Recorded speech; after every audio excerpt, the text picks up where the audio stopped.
औदुम्बर निवासी भक्ताभिमानी राजाधिराज गुरु सार्वभौम सच्चिदानंद सद्गुरु शंकराचार्य गुरुमावली महाराज की जय।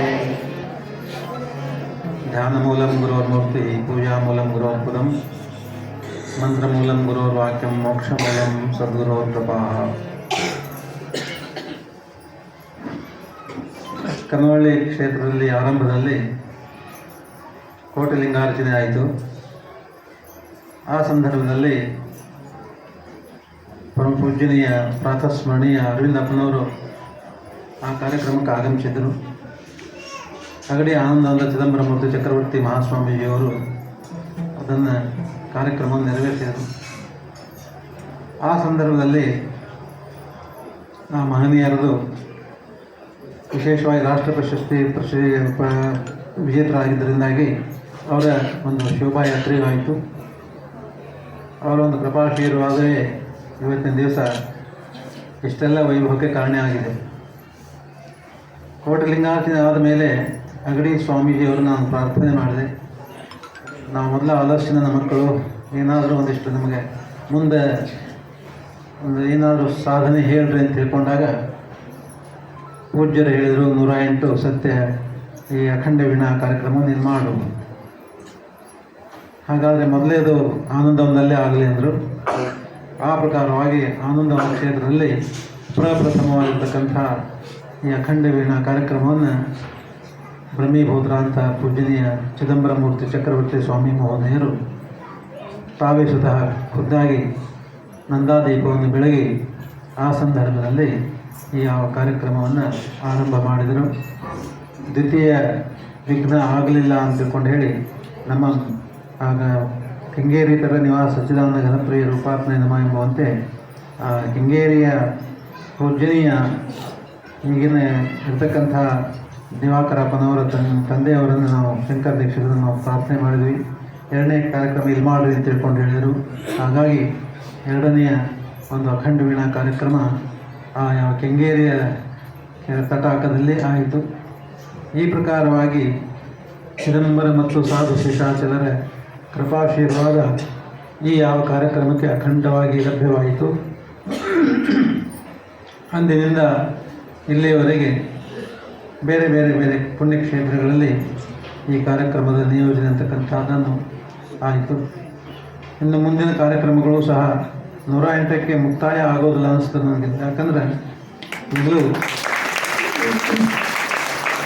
ಈಗ ತಾನೇ ನಮ್ಮ ಗುಂಡಣ್ಣವ್ರು ಹೇಳಿದರು, ಇದು ಇಷ್ಟಕ್ಕೆ ಮುಗಿಬಾರ್ದು, ಅಖಂಡವಾಗಿರಬೇಕು ಅಂತ ತಿಳ್ಕೊಂಡು ಹೇಳಿ, ನಾಮಸ್ಮರಣೆ ಯಾವಾಗಲೂ ಶಾಶ್ವತವಾಗಿರಬೇಕು ಅಂತ ತಿಳ್ಕೊಂಡು ಹೇಳಿ ನಮ್ಮಲ್ಲಿ ಕರಕಿಹಳ್ಳಿಯ ಮೃತ್ಯುಂಜಯೇಶ್ವರನ ಅಮೃತ ಮಹೋತ್ಸವ 2029 ಇಸ್ವಿಗಿದೆ. ಇನ್ನೂ 5 ವರ್ಷಗಳವರೆಗೆ ಈ ಕಾರ್ಯಕ್ರಮ ಮುಂದುವರಿತಾ ಇದೆ.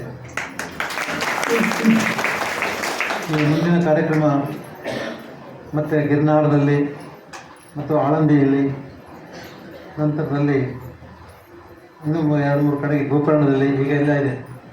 ಹಾಗಾಗಿ ಈ ಕಾರ್ಯಕ್ರಮಗಳು ಸ್ವಾಮಿಯ ಕೃಪಾಶೀರ್ವಾದವು ಏನೋ ಗೊತ್ತಿಲ್ಲ, ಆ ಭಗವಂತನ ಕಾರುಣ್ಯದಿಂದ ವೈಭವವಾಗಿ ಒಂದು ಕ್ಷೇತ್ರದಲ್ಲಿ ವೈಭವ ಆಯಿತು ಅಂದರೆ ಮತ್ತೊಂದು ಕ್ಷೇತ್ರದಲ್ಲಿ ಅದಕ್ಕಿಂತ ಹೆಚ್ಚಿನ ವೈಭವ ಆಗ್ತಾಯಿದೆ. ಹೀಗಾಗಿ ಈ ಚಿದಂಬರನ ಮಹಿಮಾ ನಜಾನಿತ ಬ್ರಹ್ಮ ಎನ್ನುವಂತೆ ಬ್ರಹ್ಮಾದಿಗಳಿಗೂ ಅರಿಯದ ಇರ್ತಕ್ಕಂಥ ಯಾವ ಚಿದಂಬರನ ಮಹಿಮೆಯನ್ನು ನಾನೇನು ಪಾಮರ ಕೊಂಡಾಡಬಲ್ಲೆ. ಹಾಗಾಗಿ ಈ ಚಿದಂಬರನ ಒಂದು ವಿಶೇಷತೆ ಅಪ್ರತಿಮವಾಗಿರ್ತಕ್ಕಂಥದ್ದು. ಚಿದಂಬರ ಕ್ಷೇತ್ರ ಈ ಯಾವ ಕರ್ಕಿಹಳ್ಳಿಯಲ್ಲಿ ಇನ್ನು ಮುಂದೆ 2029 ಇಸ್ವಿಯಿಂದ ಅಖಂಡ ವೀಣಾ ಕಾರ್ಯಕ್ರಮವನ್ನು ಆರಂಭಿಸಬೇಕೆನ್ನುವ ಒಂದು ಸದುದ್ದೇಶ ನಮ್ಮ ಹಿರಿಯರದೆಲ್ಲರದು ಆಗಿದೆ. ಅದಕ್ಕಾಗಿ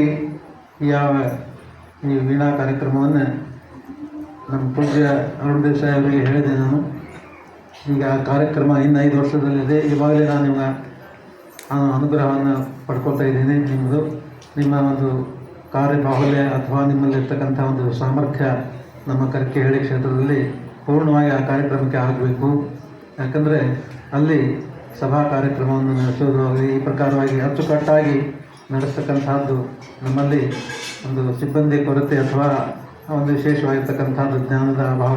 ಹೀಗಾಗಿ ದೇಸಾಯಿಯವರು ಹೇಳಿದೆ, ಆಯಿತು ನಮ್ಮ ಹೆಂಗೂ ಭೋಗ್ರೆಯವರಿದ್ದಾರೆ, ಅವರು ಇಲ್ಲಿ ನೋಡ್ಕೊಳ್ತಾರೆ, ಬಡ್ಲಿಯಲ್ಲಿ ನಾನು ಬರ್ತೇನೆ ಅಂತ ತಿಳ್ಕೊಂಡು ಹೇಳಿ ಅಲ್ಲೇ ಪಾರಾಯಣ ಮಾಡ್ತೇನೆ ಅಂತ ತಿಳ್ಕೊಂಡು ಹೇಳಿದರು.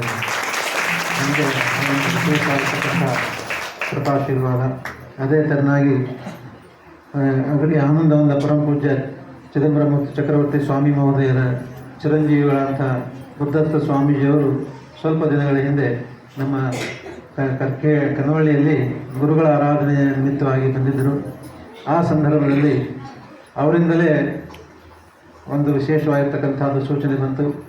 ನಮ್ಮ ಯಾವ ಕ್ಷೇತ್ರದಲ್ಲಿ 4 ಎಕರೆ ಕ್ಷೇತ್ರದಲ್ಲಿ ಒಂದು ಆಶ್ರಮ ಆಗಬೇಕು ಅಂತಕೊಂಡು ಹೇಳಿ ಆ ಪ್ರಕಾರವಾಗಿ ಆಶ್ರಮದ ಒಂದು ನಿರ್ಮಾಣ ಯೋಜನೆ ಅಂತಕ್ಕಂಥದ್ದಕ್ಕೆ ಅವರೇ ಭೂಮಿ ಪೂಜೆ ಮಾಡಿ ಎಲ್ಲ ರೀತಿಯ ಸಹಕಾರವನ್ನು ಮಾಡಿದರು. ಆ ಪ್ರಕಾರವಾಗಿ ಅದು ಈಗ ನಾಳೆ ರಾಜಾರಾಮ್ ಜಯಂತಿಯ ಹೊತ್ತಿಗೆ ಸುಮಾರು ಕೆಲಸಗಳು ಪೂರೈಸ್ತಾ ಇದ್ದಾವೆ. ಜೊತೆಗೆ ಕರಿಕೆಹಳ್ಳಿಯಲ್ಲಿ ಈಗ ಅಖಂಡ ವೀಣೆ ಅಂದರೆ 24 ಗಂಟೆ ಮತ್ತು 365 ದಿವಸಗಳು ನಾವು ಪ್ರತಿಯೊಂದು ದಿವಸ ಅಖಂಡವಾಗಿ ಶಿವಚಿದಂಬರ ಅಂತ ತಿಳ್ಕೊಂಡು ಹೇಳಿ ಅಲ್ಲಿ ಯಾವ ಅಖಂಡ ವೀಣಾ ಕಾರ್ಯಕ್ರಮ ಅಖಂಡ ನಾಮಜಪವನ್ನು ಆರಂಭಿಸಬೇಕಾಗಿದೆ. ಯಾಕಂದರೆ ಯಜ್ಞಾನಾಂ ಜಪೇತ್ ನಿವಸ್ಮಿ ಎಂಬುದಾಗಿ ಭಗವಂತನ ಆಜ್ಞೆ ಇರೋದಾದ್ದರಿಂದಾಗಿ ಜಪವೇ ಶ್ರೇಷ್ಠ ಕಲಿಯುಗದಲ್ಲಿ. ಯಾಕಂದರೆ ಯಾವ ಅಶಾಶ್ವತವಾಗಿರ್ತಕ್ಕಂಥ ಯಾವ ಚೇತನ ದೇಹ ಅಂತಕ್ಕಂಥದ್ದು. ಹಾಗಾಗಿ ಇದಕ್ಕೆ ಯಾವ ನಮ್ಮ ಉಳಿದಂಥ ಆಯುಷ್ಯದಲ್ಲಿ ನಾವು ಭಗವಂತ ನಾಮಸ್ಮರಣೆಗೆ ಹೆಚ್ಚು ಒತ್ತು ಕೊಟ್ಟು ಕೊನೆಯ ಘಳಿಗೆಯಲ್ಲಿ ಚಿದಂಬರ ನಾಮಗೇತಾ ಪ್ರಾಣಜಾವೇ ಎನ್ನುವಂತೆ ಚಿದಂಬರ ನಾಮಸ್ಮರಣೆಯಿಂದ ಕೊನೆಯ ಉಸಿರು ಹೋಗಬೇಕು. ಆ ಪ್ರಕಾರವಾಗಿ ಭಗವಂತನ ಸಾಧನೆಯಲ್ಲಿ ನಾವು ತೊಡಗಬೇಕಾಗಿದೆ. ಭಗವಂತ ಚಿದಂಬರ ದಯಾಮಯಿ ಇದ್ದಾನೆ. ಒಂದು ಸಾರಿ ನಾವು ತಪ್ಪು ಮಾಡ್ತೇವೆ, ನಡೆಯುವರು ಎಡುವುದೇ ಕುಳಿತವ್ರು ಎಡುವರು ಅಂತ ತಿಳ್ಕೊಂಡು ಹೇಳಿ ಸಾಕಷ್ಟು ತಪ್ಪುಗಳು ನಮ್ಮಿಂದ ಆಗ್ತಾ ಇದ್ದಾವೆ.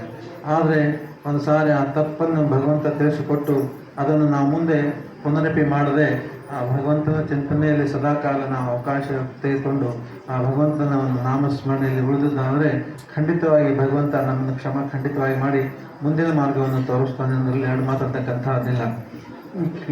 ಯಾವ ಸಪ್ತಾಹ ಮೊದಲಿಗೆ ಬಡ್ಲಿಯಲ್ಲೇ ಮಾಡಿದರು ಅರುಣ್ ದೇಸಾಯರ ನೇತೃತ್ವದಲ್ಲಿ. ಅದೇ ಪ್ರಕಾರವಾಗಿ ಇಲ್ಲಿಯೂ ಸಹ ಮತ್ತು ಖಾನ್ಗಲ್ಲಲ್ಲಿಯೂ ಎಲ್ಲವೂ ನಮ್ಮ ದೇಸಾಯರ ಕ್ಷೇತ್ರಗಳಿವೆ. ಹಾಗಾಗಿ ಒಂದು ವಿಶೇಷವಾಗಿರ್ತಕ್ಕಂಥ ಒಂದು ಅವರಲ್ಲಿರ್ತಕ್ಕಂಥ ನಿಸ್ವಾರ್ಥ ಬುದ್ಧಿ ಮತ್ತು ಕಾರ್ಯತತ್ಪರತೆ ವಿಶೇಷವಾಗಿರ್ತಕ್ಕಂಥದ್ದು ಹಾಗೂ ನಮ್ಮೆಲ್ಲರಿಗೂ ಮಾರ್ಗದರ್ಶಿಗಳು. ಯಾಕಂದರೆ ನಮಗೆ ಅರವಿಂದ ಅಪ್ಪನವರಿಂದ ನಾವು ಎಲ್ಲರೂ ಅನುಗ್ರಹ ಪಡ್ಕೊಂಡಿದ್ದೇವೆ ಅಂದಮೇಲೆ ಅರವಿಂದ ಅಪ್ಪನವರ ಒಂದು ಕೃಪಾಶೀರ್ವಾದದಿಂದ ನಮ್ಮ ಯಾವ ವಿಶ್ವನಾಥ ಸ್ವಾಮಿ ನಮ್ಮ ಯಾವ ನೀಲಕಂಠ ದೀಕ್ಷಿತರು ಉಪದೇಶ ತೆಗೆದುಕೊಂಡಿದ್ದಾರೆ. ಅವರಿಗೆ ನೀನು ಕರಿಕೆಹಳ್ಳಿಯನ್ನೇ ನೀನು ಉತ್ತರೋತ್ತರವಾಗಿ ಅಭಿವೃದ್ಧಿ ಪಡಿಸಬೇಕಪ್ಪ ಅಂತ ತಿಳ್ಕೊಂಡು ಹೇಳಿ ಕೊನೆಯ ಘಳಿಗೆಯಲ್ಲಿ ಮಾತನ್ನು ಹೇಳಿದ್ದಾರೆ ನಮ್ಗೆ ಅರವಿಂದಪ್ಪನ ಗುರುಗಳು.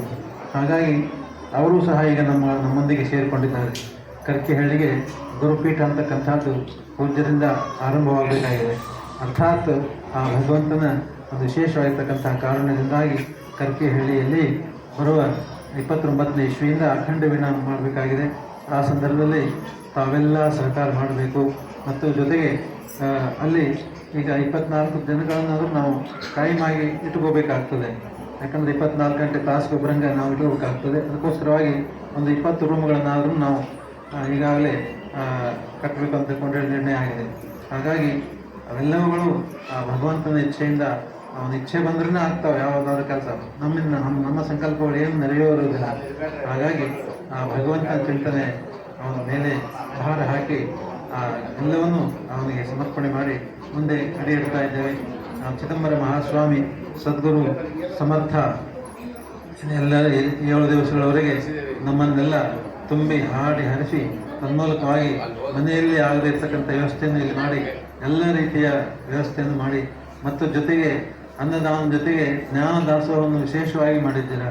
ಇದೆಲ್ಲವೂ ನಾವೆಲ್ಲ ಮುಂದೆ ನಮ್ಮ ಕರಿಕೆಹಳ್ಳಿಯ ಒಂದು ದೊಡ್ಡ ಕಾರ್ಯಕ್ರಮದಲ್ಲಿ ಇವೆಲ್ಲವನ್ನು ಅಳವಡಿಸ್ಕೋಬೇಕಂತಕ್ಕಂಥದ್ದು ನಮ್ಮ ಅಭಿಪ್ರಾಯವಾಗಿದೆ.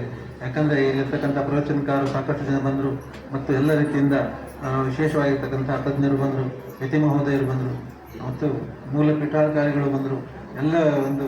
ಎಲ್ಲರ ಸಮಾಗಮವೂ ಇಲ್ಲಿ ಆಯಿತು. ಹಾಗಾಗಿ ನಮಗೆ ಯಾವ ಬಾಗಲಕೋಟೆ ಆರಂಭದಲ್ಲಿ ಮಂದಿರ ಉದ್ಘಾಟನೆ ಆಯಿತು. ಆದರೆ ಅದಕ್ಕೂ ಪೂರ್ವದಲ್ಲಿ ಬಡ್ಲಿ ಉದ್ಘಾಟನೆ ಆಯಿತು. ಯಾಕಂದರೆ ಈ ಬಾಗಲಕೋಟೆ ಬಡ್ಲಿಗೆ ಅಂಕುರವಾಯಿತು. ಹಾಗಾಗಿ ಅಂಥ ಒಂದು ವಿಶೇಷವಾಗಿರ್ತಕ್ಕಂಥ ಬಾಗಲಕೋಟೆ ವಿಜಯ ವಿಠಲ ಶ್ರೀಕೃಷ್ಣ ಮತ್ತು ಚಿದಂಬರ ಸರಸ್ವತಿ ಸಾವಿತ್ರಿ ಮಾತಾ ಹಾಗೂ ಈ ಯಾವ ಸೂರ್ಯನಾರಾಯಣ ದೇವರು, ಯಾಜ್ಞವಲ್ಕ್ಯ ದೇವರು ಎಲ್ಲರ ಒಂದು ಕೃಪಾಶೀರ್ವಾದದಿಂದ ಇನ್ನು ಮುಂದಿನ ಭವಿತವ್ಯದಲ್ಲಿ ಆಗ್ತಕ್ಕಂಥ ನಮ್ಮ ಸಮಸ್ತ ಯಾವ ಅಖಂಡ ವೀಣಾ ಕಾರ್ಯಕ್ರಮಗಳು ಎಲ್ಲರ ಕೃಪಾಶೀರ್ವಾದದಿಂದ ಮತ್ತು ಚಿದಂಬರೇಶ್ವರನ ಅಂತಃಕರಣದಿಂದ ದಿಗ್ವಿಜಯವಾಗಲಿ. ತನ್ಮೂಲಕವಾಗಿ ಯಾವ ಅಖಂಡ ವೀಣಾ ಕಾರ್ಯಕ್ರಮ ಮೊದಲಿಗೆ ರಾಜಾರಾಮ ಮಂದಿರದಲ್ಲಿತ್ತು. ಆ ರಾಜಾರಾಮ ಮಂದಿರ ಸ್ಥಳಾಂತರವಾದ ಮೇಲೆ ಈಗ ಅಲ್ಲಿ ಇಲ್ಲ. ಒಟ್ಟು ಚಿದಂಬರನ ಸಂಪ್ರದಾಯದಲ್ಲಿ ಒಂದು ಅಖಂಡ ವೀಣಾ ನಾಮಸ್ಮರಣೆಯ ಒಂದು ಸಂಪ್ರದಾಯ ಎಲ್ಲೇ ಆದರೂ ಇರಬೇಕು. ಹಾಗಾಗಿ ಅದನ್ನು ಕರಕೇಳಿಯಲ್ಲಿ ನಿಯೋಜನೆ ಮಾಡಲಿಕ್ಕೆ ಅಪೇಕ್ಷೆ ಮಾಡಿದ್ದೇವೆ. ಸದ್ಗುರುನಾಥ ಅದಕ್ಕೆ ಕೃಪಾಶೀರ್ವಾದ ಮಾಡಿದರೆ ಅಲ್ಲಿ ಖಂಡಿತವಾಗಿ ಆಗ್ತದೆ ಅಂತಕೊಂಡು ಹೇಳ್ತಾ, ನಿಮ್ಮೆಲ್ಲರನ್ನು ಆ ಭಗವಂತನ ಕರುಣೆ ಸದಾಕಾಲ ರಕ್ಷಣೆ ಮಾಡಲಿ. ಆಯುಷ್ಯಮಾರೋಗ್ಯ ಉದಾರ ಸೌಖ್ಯಂ ಸುಪುತ್ರ ಪೌತ್ರಾದಿ ಕುಲಾಭಿವೃದ್ಧಿಂ ಭಕ್ತಿಂಚ ವಿದ್ಯಾಂಚ ವಿರಕ್ತಿ ಬುದ್ಧಿಂ ಹೃದಯ ಮೇದೇವ ಸದ್ಗುರು ಶಂಕರ ಚಿದಂಬರೇಶ.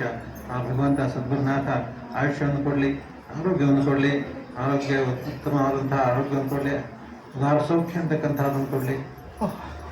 ಉದಾರ ಸೌಖ್ಯ ಭಕ್ತಿಂಚ ವಿದ್ಯಾಂಚ ವಿರಕ್ತಿ ಬುದ್ಧಿ, ಭಕ್ತಿಯನ್ನು ಕೊಡಲಿ, ವಿದ್ಯೆಯನ್ನು ಕೊಡಲಿ, ಭಕ್ತಿ ವಿದ್ಯೆಯನ್ನು ಜೊತೆಗೆ ವೈರಾಗ್ಯವೂ ಇಲ್ಲೇ ಹೋದರೆ ಏನು ಮಾಡುತ್ತದೆ. ಹಾಗಾಗಿ ವೈರಾಗ್ಯವನ್ನು ಕೊಡಲಿ ಅಂತ ತಿಳ್ಕೊಂಡೇವೆ. ಚಿದಂಬರನ ಒಂದು ಅವತಾರದಲ್ಲಿ ನಾವು ನೋಡ್ತಾ ಇದ್ದೇವೆ. ಚಿದಂಬರ ಮಹಾಸ್ವಾಮಿಗಳ ನಿಜದ ನೆಲೆಯನ್ನು ಅರಿತಂಥವರು 5 ಜನಗಳು ಸುಮಾರು.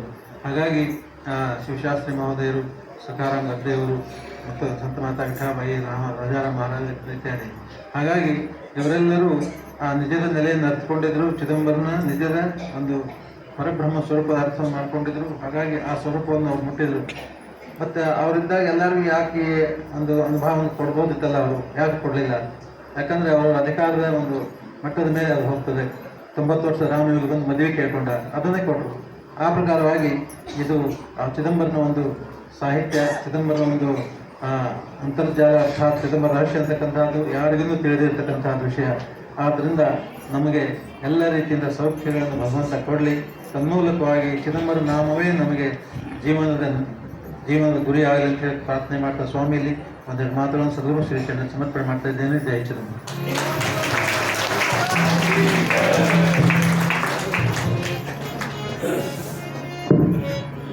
ಗುರು ಬ್ರಹ್ಮ ಗುರು ವಿಷ್ಣು ಗುರುದೇವ ಮಹೇಶ್ವರ ಗುರು ಸಾಕ್ಷಾತ್ ಪರಬ್ರಹ್ಮ ತಸ್ಮೈ ಶ್ರೀ ಗುರುವೇ ನಮಃ. ಚಿದಂಬರ ನಮಸ್ತೆ ಸ್ತೋತಿ ಚಿದಾರ್ಥಪ್ರದಾಯಿನೇ ಔದುಂಬರ ಸದಾವಾಸ ಚಿದಂಬರ ನಮೋಸ್ತುತೆ. ಸದ್ಗುರು ಮಹಾರಾಜರ